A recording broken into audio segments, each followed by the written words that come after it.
Ġimagħtejn ilu, fil-logħob tal-Pajjiżi żgħar.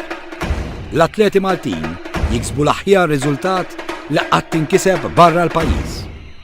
Welcome und herzlich willkommen zur Eröffnungsfeier der League-Games 2011 mit dem Motto Circus!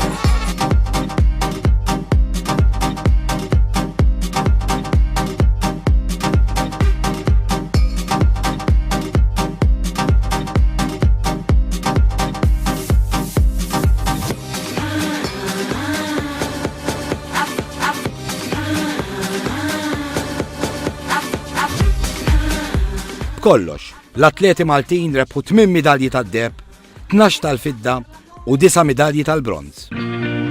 Malta, li kellna l-iżgħar kontingent fost il-pajjiżi kollha, spiċċat fir-raba' post, fost il-pajjiżi kollha li kkompetew. Waqt riċeviment li sar wara s-suċċess li kisbu l-atleti Maltin, Xarabank imur jiltaqa' mal-atleti u n-nies kollha wara dan is-suċċess.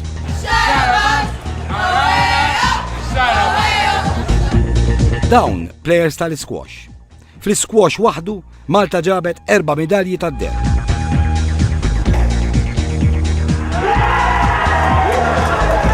We made a clean sweep. Kien hemm is-singles tal-irġiel u tan-nisa u it-tournament tat-teams tal-irġiel u tan-nisa ħadnihom kollha.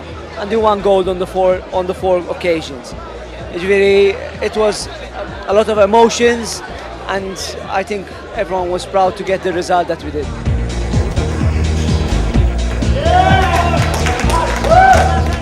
Colette, l-iżgħar plejer li labet l-squash. Esperjenza sabiħa ħafna, naħseb wieħed mill-iktar momenti eċitanti li kelli f'ħajti. Vera kont komossa u vera kont kuntenta ħafna.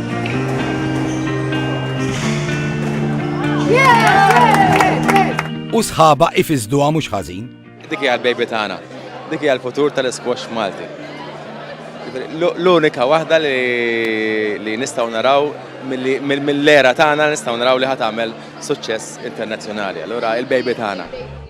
Karl Camilleri ma tantx ilu jilgħab l-squash għax beda 5 snin ilu u tiġar nexxielu jagħmilha. Jien milix ħafna il 5 snin nilgħab squash kuljum aħna kollha mġienen tal-squash. Li kollha nilagħbu kuljum kull meta nċappru xejn, naraw kif nilagħbu, kif nifitjaw logħba, hija passjoni għalina. Yes, Carl, yes! Għall-atleti l-ġimgħa li għamlu f'Liechtenstein ma kienx waħda xalata. Kien hemm il-jieli li konna noqogħdu 3 sigħat 4 sigħat biss, għax tant konna nkunu eċitati u l-għada rridu nipperformjaw tajjeb. Konna letteralment bil-kemm nordu. Jiġifieri kienet stressanti. Jiena niftak illum nitħaw nħobb għaxid. Imma il-Mark li kien jorqod miegħi kont ngħidlu jiġri jasal is-sibt ħammorru lim. Għax ma nistax nibqa' qalbi tħabba daqshekk kuljum. Jiġifieri kienet vera stressanti. Anke fl-atletika ġibna 4 medalji tad-deheb. Jien ħadsem fil-4x4 fejn ħadna d-deheb. Nħossni kienet mument vera ta' feħ kbir ovvjament.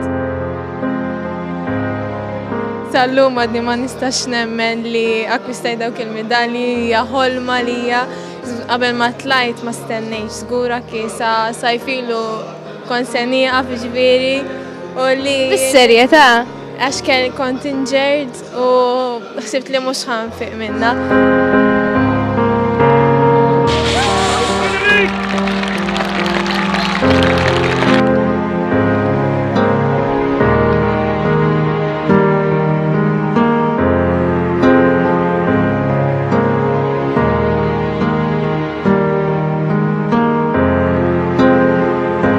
Kollox, fl-atletika Malta rebħet 14 medalja.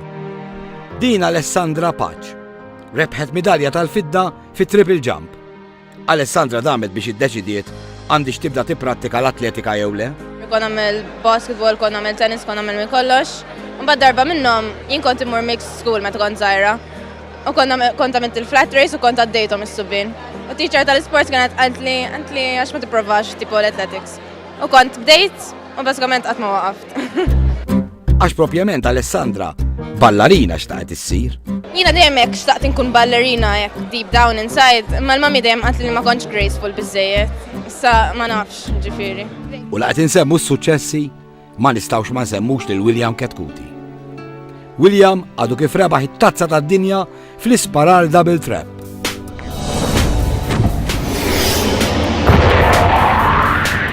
Chikuti remained in first place to finish off the final, shooting the highest score, and he claimed that he won the very first Olympic Games quota place that Malta has ever won for any Olympic event.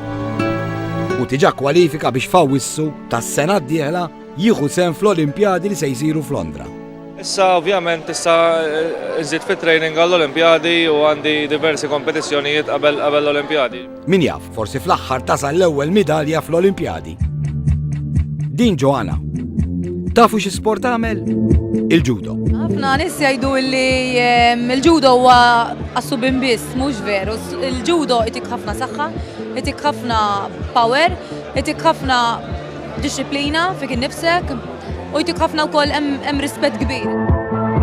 U Joanna rebħet midalja tal-bronz ukoll. Anke Markon plejer tal-judo, imma Markon kienet diġà sfortunata f'dan il-lob għax weġġet idea mal-ewwel logħba tagħha. Ekku, l-ewwel logħba li kelli sfortunatament weġġajt idejja kelli dislocation fl-elbow. L-ewwel logħba bqajtni labbit waħda, imma sfortunatament lifta. Ma rridx nieqaf. Imma ta' determinata li Markon baqgħet tilab il-kumplament tal-kompetizzjoni. U saħansitra kienet l-unika waħda li rebħet lil dik li rebħet il-midalja tad-deb.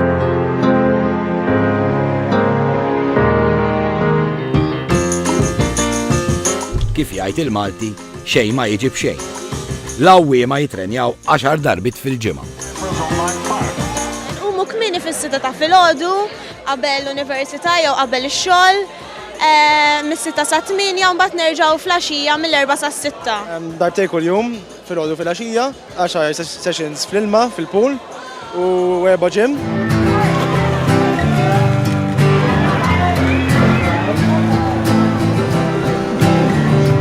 U s-sagrifiċċji ma jonqsux. Trid tkun dedikat, jien ġieli nqum fis-6-7 ta' filgħodu biex nkun nista' nistudja sakemm sa training u hekk jiġifieri.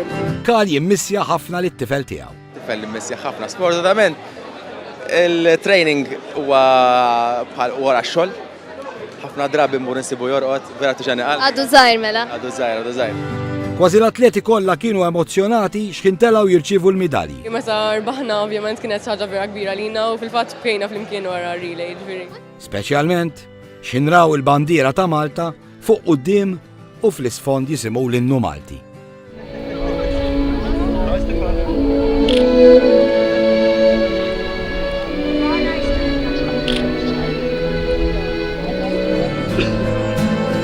Os qalbek jiġifieri hekk immense joy and pride u nuli tilab ġifieri għall-pajjiżek. U speċjalment meta jkollek riżultati bħalma kellna ġolli squash ġifieri wkoll. Kienet emozjonanti ħafna, esperjenza naħseb waħda mill-aħjar li tista' tkun mal-bib tiegħek, mal-atleti kollha, kulħadd jifraħ. Inti meta tisma' l-innu Malti tħossok vera kburija. Be part of it, be all you can be. Don't let nothing bring you down. Be part of it, go let the world see. You are here to stand your ground. Whoa, whoa, whoa, whoa, whoa, whoa.